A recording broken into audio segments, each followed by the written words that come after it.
Hey guys, and welcome back to my channel. My name is Amanda and I am a solo esthetician. I run my own business called Bare Body Aesthetics and it's out in Davis, California. So if you guys are in the neck of the woods, I would love to see you.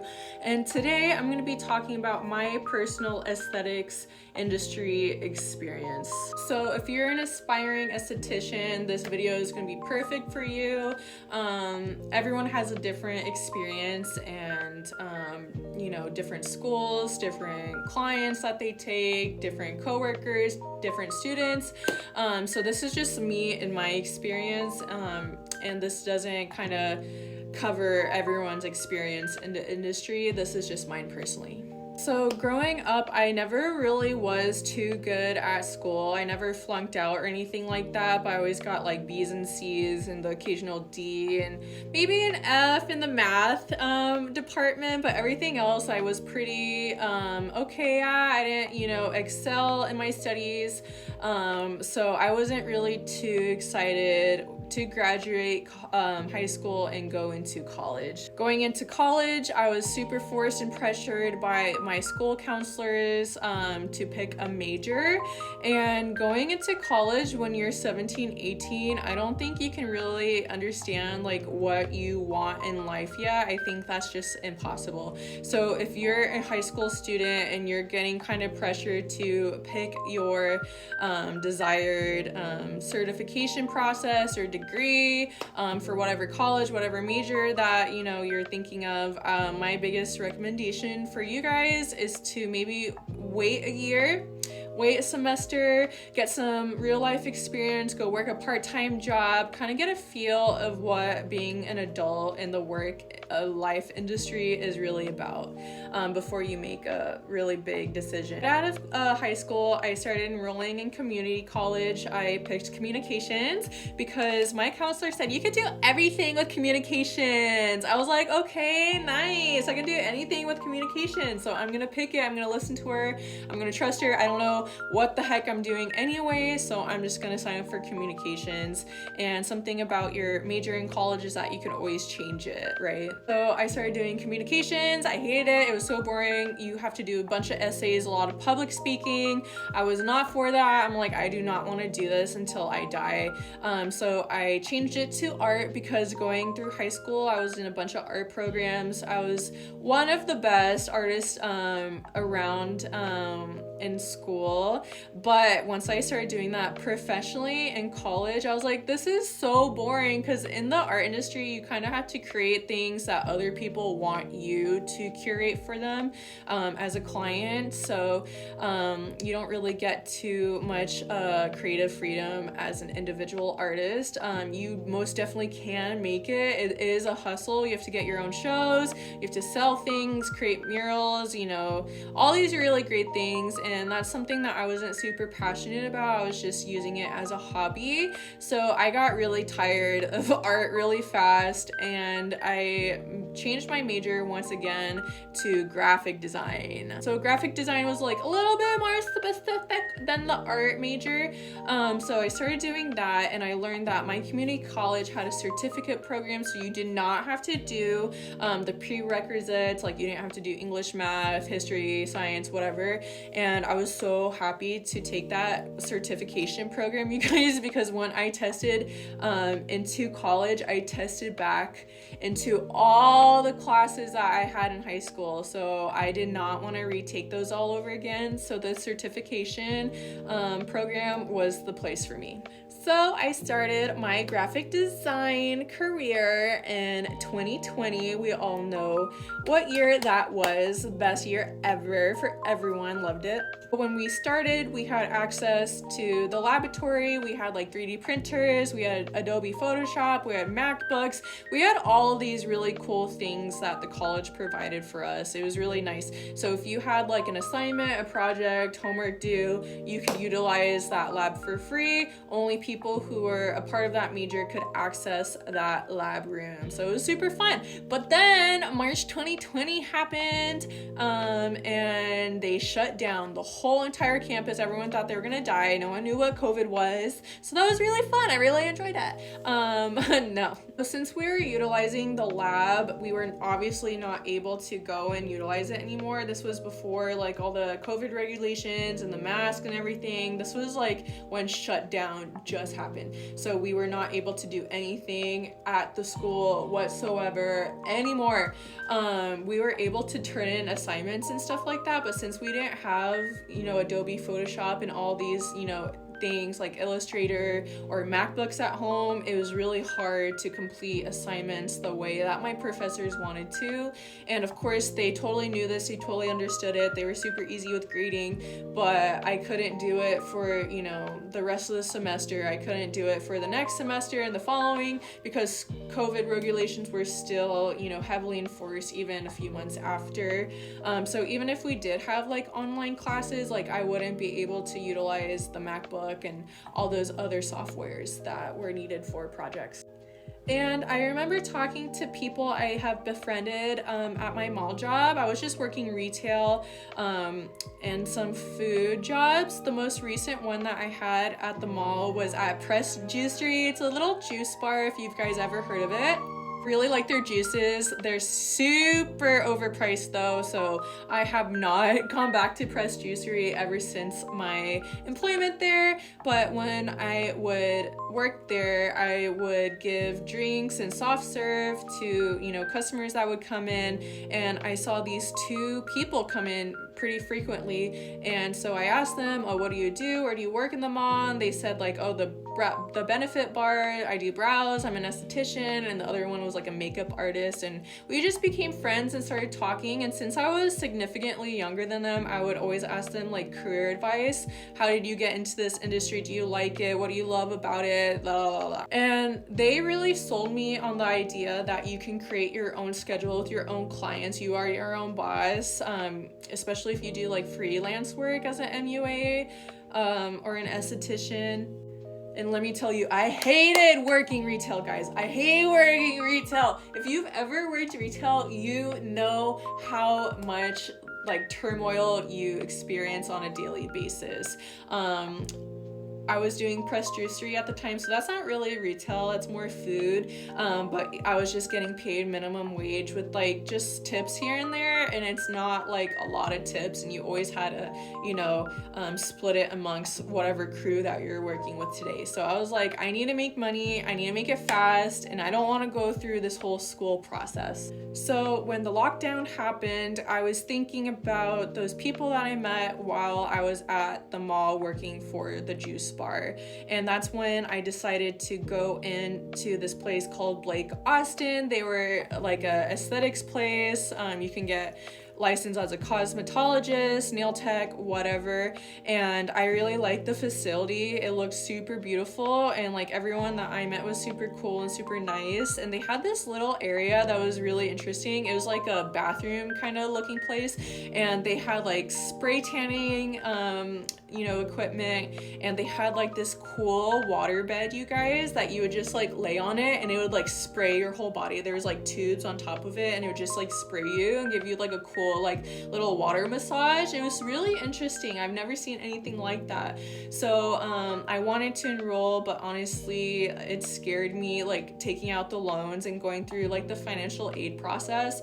I didn't really grow up with like my parents being like super rich and super financially stable, and on top of that they weren't really super interactive with me as a child and especially as a teen. So I knew for a fact if I went through the aesthetics process and had to take out loans and do the financial process, that I would be doing it all by myself. And that was something that was super scary and intimidating to go into.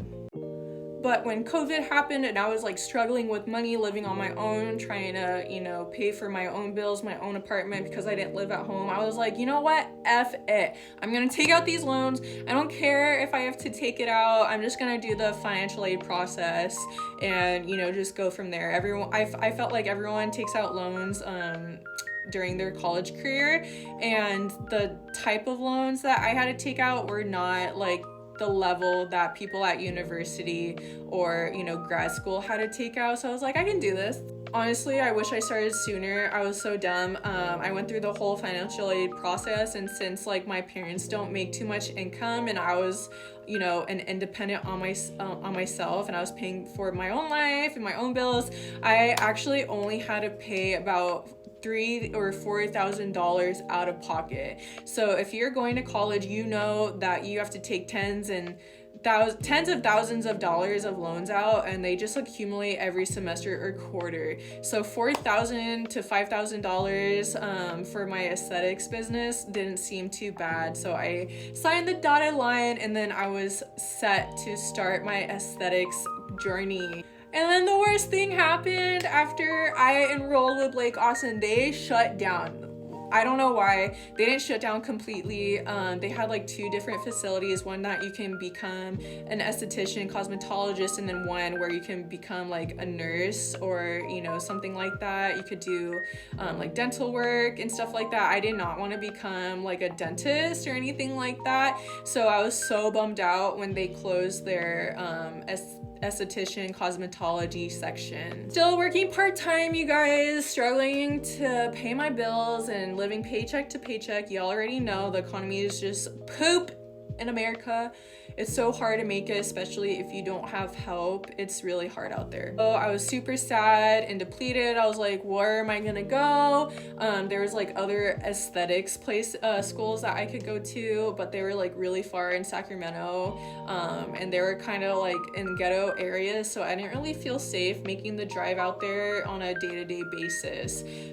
So I waited a little bit, and then all of a sudden I'm like driving by where Blake Austin was, and I see this huge purple sign, Milan Institute, opening whatever year. And I was like, oh my god, like another cosmetology aesthetics school is opening up. What are the odds? This is like a sign from God. I am gonna enroll. So I had to do the whole process again. That was totally fine. I still, you know, made financial aid, and I paid, you know, the fees and all that good stuff. And then I finally started, you guys. And going into aesthetic school, like beauty school, I already knew like the types of girls that I'm gonna meet. So I was telling my boyfriend, like, bro, I am not excited to start school because I'm gonna be with like all the hot Cheeto girls, the girls who eat hot Cheetos at like 7 a.m, blasting music, super like obnoxious and mean and cliquey. So I already knew what I was already walking into, because there's just like a bunch of rumors and stuff about like how esthetician beauty school is. So I kind of went in knowing what I was getting myself into. And bro, guys, beauty school is not for the weak. It is not for the weak. If you are weak-minded and you are emotionally swayed by different situations, do not enroll in esthetician school. Like, it is so brutal in there, you guys. It was not my best time. Growing up, I was never necessarily like super popular, but I did have friends. I was, you know, well liked. Like, no one hated me. No one really gave me a hard time, you know, growing up. So I thought like maybe I can make some friends or just be like a fly on the wall, and just stay out of everyone's business. That was kind of like my tactic going into school, and ultimately it did not work. So when I was enrolled in Milan Institute and was projected to take classes, it was still COVID era. It was during that time where, you know, there was a bunch of regulations and stuff like that, but people were able to go out and do more things outside. So all we had to do was wear a mask, have our vaccinations, all that good stuff. So I remember so deliberately being sat down. All the students and the instructors were in one room, and the directors were kind of giving a speech and a spiel about like what to expect, rules and regulations that we have to follow, all these really cool things. So one of the things that the director said that we could not do whatsoever was any type of Brazilians. Like, we could do bikinis, just no Brazilians. And if you guys do not know what Brazilians are, you get completely nude from the waist under, so it's everything being waxed, you guys. So it's a very personal service. A lot of people like it instead of shaving. I just don't like getting it done, or nor have I ever. I don't really feel comfortable having someone look at my little private area, especially if they're not someone maybe that I know. I don't know, everyone's different. So the director was like, do not do Brazilians, it is COVID time, and other than that, we're not passed to teach Brazilians. I don't really know like how the rules and regulations work for that, but they made it super clear that we could not do that on each other. So they do the rest of their speech, they walk out, and then we're just left with some of the instructors. And one of the lovely instructors, his name was, I'm not gonna actually say his name, I don't wanna like dox him or anything like that, but we're gonna call him Mr. J. Okay, Mr. J. Mr. J was kind of around all of our ages. He was, you know, mid-20s, late 20s, whatever, and he presented himself as a gay man, so a lot of the girls felt more comfortable with him. Usually a lot of girls feel more comfortable with like gay guys than straight guys. I don't know why. They're still, you know, guys, and they grew up with the male experience and male, you know, stuff down there. So to each their own, but I liked him at first. I thought he was really cool. But he told all of us, you know what, I know that you guys are really disappointed that we can't do Brazilians, so I'm gonna go into the wax room. If anyone wants to follow me, you can follow me. So everyone started following each other and going into the wax room, and then I was like one of the only ones left in that little room that everyone was like sitting in initially. So I was like, okay, well, I don't want to be alone, so I'm gonna follow everyone. So once we got into the wax room, Mr. J made it super clear to not tell the director, don't tell anyone, but he was like enticing everyone like, oh yeah, you can make a lot of money doing Brazilians, like kind of grooming everyone. Even if that wasn't like his intention, that's how I'm perceiving it as. And a lot of the girls were super excited. They actually did want to learn how to perform that service. So one by one, each girl dropped their pants and started to get the service done.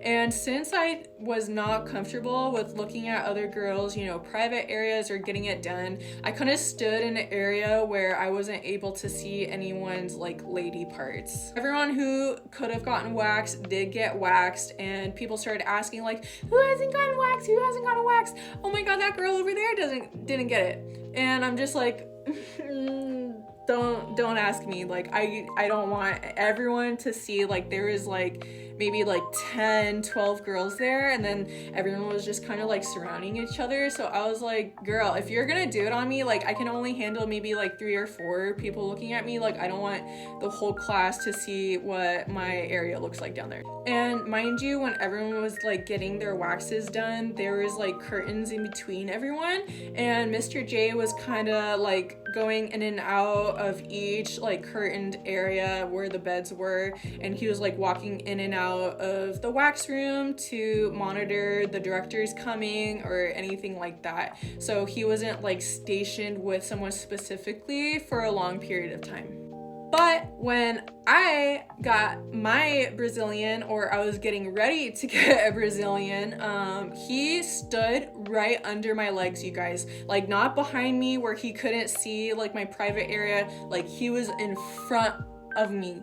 Okay, and during this time I had my underwear and my towel covering me, and I was like, are you gonna watch Mr. J? And he was like, yeah, I have to make sure that, you know, the service is being performed properly and efficiently, blah blah blah blah. And I was like, okay, but you aren't watching so and so, and you weren't watching this person, and you weren't watching that person, like you're kind of weaving in and out. And I think he got really offended by that, because he like sternly said like he made it super clear that he had to monitor the service just to make sure that everything is done sanitarily and efficiently. And I took a little moment to think. I was like, no, I'm not comfortable with that. Like I'm okay if like they mess up on me. I don't just feel comfortable with like a man watching. And when I said that, he was just like, I need to watch. And I got the ick you guys, from hearing that, I was like, okay, I don't care like how you identify yourself, like that's cool. If I don't want someone looking at my private area, like I don't want you to watch that. So I pulled up my pants. I was like, no, I'm not gonna do it. And then I think from there on, he hated me for that, you guys. Like he did not know how to take that. Like he was so offended. So ever since I denied him monitoring that area, I could tell like his vibe was totally different. It was like totally off. He wouldn't like talk to me in a certain way, and he would talk to other students in a nicer way. And I didn't really think too much of it. I was like, okay, whatever, it's just gonna blow over. It did not blow over. It never did. Long story short, he started retaliating against me. He, since we were like half virtual, half in person, when we were virtual, we needed like access codes to access like certain tests, certain like curriculum in the area of study that we're studying for that week. And then so he would never text me or email me the access codes. I would text his number. I would email him everything that you could think of. He would not respond to me for like a couple of days. And then so I had my, you know, other students phone numbers and emails and stuff like that. So I would ask them like, hey, did Mr. J like give you guys the access code? Oh yeah, he gave it right away. He's such a good texter. He makes sure that he communicates efficiently and responds right away. I was like, that's super interesting, because I texted him like maybe 1 or 2 days ago. I've never heard anything, and you're saying that you got an immediate response. That's super cool. And mind you, you guys, after the whole Brazilian thing went down, I made sure to file a complaint to the company's HR department. I went to the director. We talked about it in person and on email. They basically didn't do anything about it, and it just got worse and worse from there. Eventually, I would get text messages from other students saying like, Mr. J is talking bad about you. He said this, and that. All my personal like information like through the school that no one else should know about. It was like really jarring and shocking that someone who's like a professional would do this to one of the students. And mind you, this was all because I said no to a Brazilian, you guys. Like he probably has this own distortion in his head, like, oh, she acts like this, she acts like that, la la la la. But it's like, sir, you try to look at my private area. Like if I don't want you looking, why is that such a crazy idea? So since he was talking about me to other students, he got, you know, other students to be more on his side and retaliate and bully me. Sometimes I would get like fake Instagram notifications of people like harassing me. Like I would get a fake profile saying all this crazy stuff like, no one likes you, you should drop out, da da da da, this is why no one likes you. Just like high school stuff that I've never experienced. It was insane. And I sent all of the text messages and screenshots to the directors, to HR. They never did anything, and I'm probably like 3 to 4 months into my educational career. So the bullying with the students and Mr. J got so intense, I stopped going to school for a long period of time. Like I was just so anxious and stressed out to go every single day. There's other things that I haven't really talked about, but this is like the general overview of what really happened. I'm pretty sure the directors in HR were like so sick and tired of hearing complaints from me. One day I was at work at my serving job. I used to serve at the Olive Garden. If you guys have ever worked there, you know how crazy it can get. So one day I'm sitting in the bathroom and I take a selfie of myself and I'm like, I'm gonna kill everyone. We all have those moments where we get stressed out. We say we want to kill people. Like it's just like a common phrase. So someone from my school took a screenshot of me at work being stressed out saying I want to kill everyone. Okay, and they sent it to the director. They sent it to HR. Like they filed a complaint saying like, I'm gonna go on campus and murder everyone. So the next time I went into class, the director made sure to call me in before I clocked in, and that's when she told me that I was getting dropped from the program. And I was so shook. I was like, why? Like, what happened? Like, I haven't done anything wrong. And then that's when she showed me the screenshot of me at work saying I'm gonna kill and murder everybody. And she basically said it's like a safety threat. We want to make sure that all the students are safe in our enrollment, blah, blah, blah, blah, blah. And I was like, okay, but you didn't keep me safe when I was like complaining about all these, you know, things and allegations that I was providing proof of as well. So why am I like special? So they didn't really want to fight with me. They basically just dropped me, disenrolled me, everything like that. And I was so pissed, you guys. I was so livid. I could not believe that they kicked me out. And saying that I'm gonna kill everyone on campus is such a big claim, you guys. Like, wouldn't you think if someone was really serious about murdering everyone on campus, you would kind of report that to the police? So I asked the director, I was like, are you filing a police report? Like, what is this? And she's like, no, you're just getting dropped from the program. So I was like, okay, so you know that I'm not really actually curating a plan on murdering everyone on campus, because if I was such a huge threat and you really thought that was true, why wouldn't you notify the police? So that was that. I wanted to take a break from aesthetics for a while, so I continued doing my serving job, and a few months after they told me I was disenrolled from the program, I get a phone call. So I get a phone call from them, and it's a different, you know, administrative employee on the line, and she tells me like, hey, how are you? So I see in our records that you got de-rolled from the program for whatever reason, and we like to reach out to our clients who got off track to see if they would like to re-enroll again. Guys, I was so pissed about what happened a few months prior. I was kind of being a smart aleck. I was telling the administrative employee like, oh, you guys don't have my records on file? And she's like, what do you mean? And I told her, like, you guys kicked me out. You guys don't see that, like, on my student profile? She's like, oh, what do you mean you got kicked out? So I told her the whole thing, and she's like, oh, like, I don't see anything on your file about that. Like, I have no idea what that is.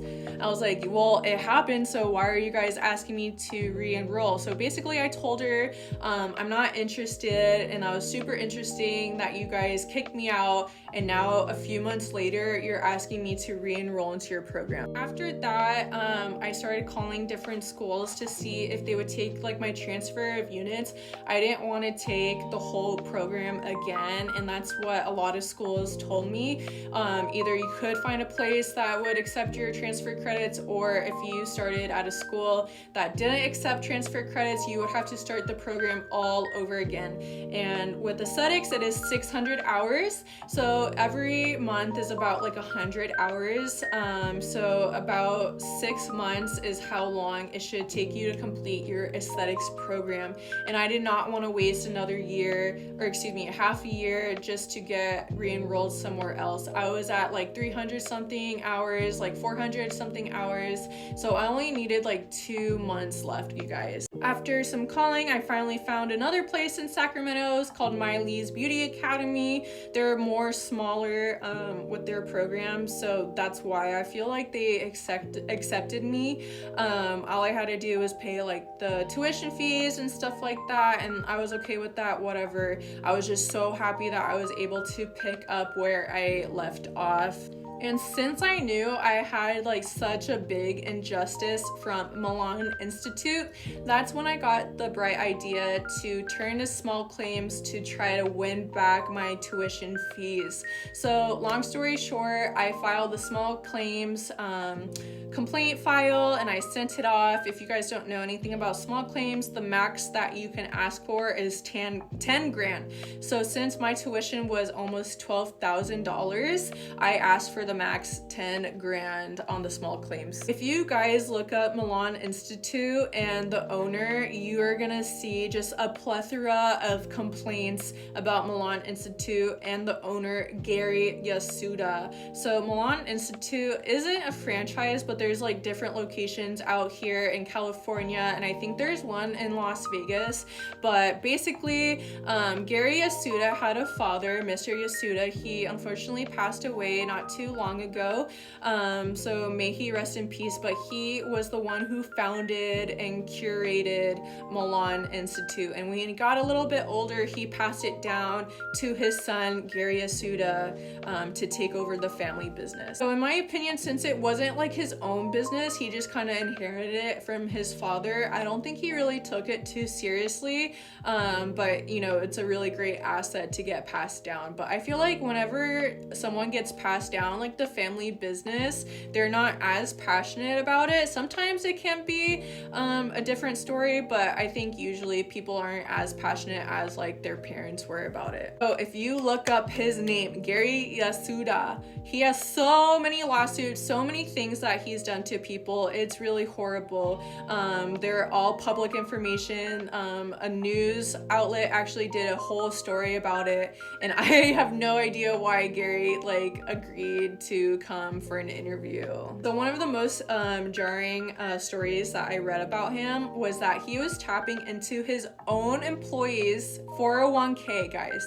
So his own employees that were employed at Milan Institute, and he was tapping into their 401k, taking their retirement money. So one of the employees went to look at her 401k account, whatever, and she saw that there was like money missing or money that hasn't hit or something like that. I'm not too sure. Upon further investigation, they were able to find out that Gary Yasuda took money out of her 401k, and a whole investigation went down. He was doing it to different people, and that's just horrible. Like, this is like their retirement money. Like, this is what they're falling back on, and you're not even telling them that you're doing this to their account. I just think that is so shady and disgusting that someone would do that to another person, let alone their own employee.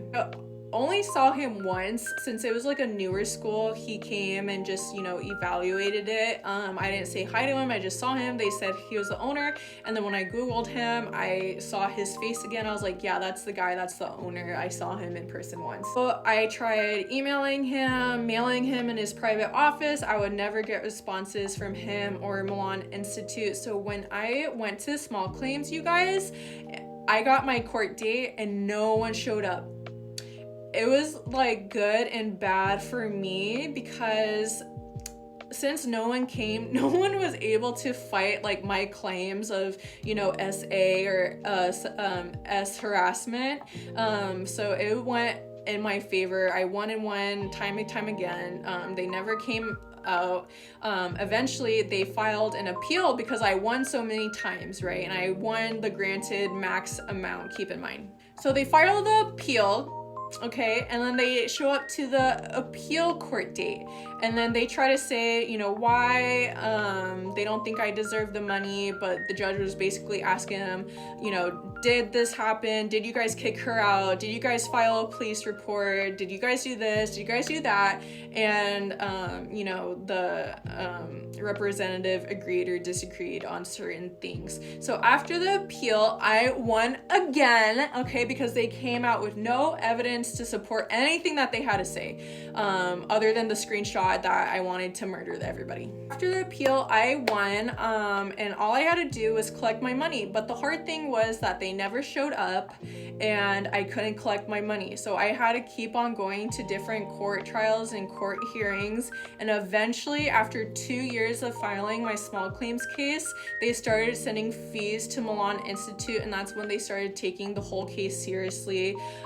There's interest added to the fees if you don't pay it during a certain time. So they sent me an overnight check of the money, and you know, that was that. When I went to my new school, Miley's Beauty Academy, I had the best time. Like, my instructors were so nice, and I made like a lot of long-lasting relationships and friendships out of that school, and I really wish that was the case for Milan Institute, but the demographic was way different.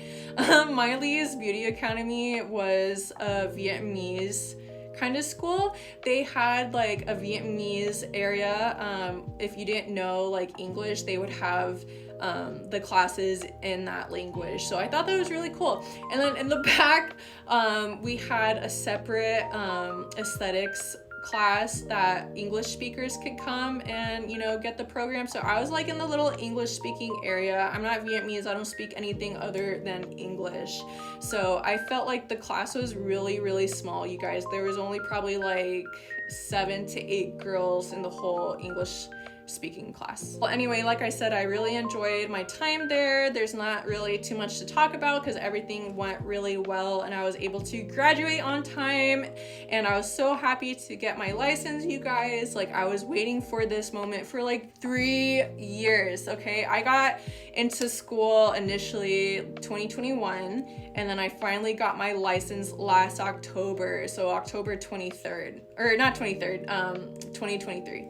So that was my experience with esthetician school. I will probably make another video about other things that I've experienced in the beauty industry in my stories and things like that. But if you guys are students and you're looking to get enrolled somewhere, I would recommend maybe going with a friend or somewhere that you know has a lot of positive reviews, and always make sure that you're doing your research before you book a service, before you know, enroll into a college program. Always do your research, you guys, and never trust anything that you see online. Like Milan Institute, they have pretty good reviews, but if you do a deeper dive, you can see like all the lawsuits that they've had and how they've stolen their own employees' money. Overall, it was a huge learning experience, and I'm happy things went the way they did. I am more knowledgeable and wiser because of it, and everything happens for a reason, you guys.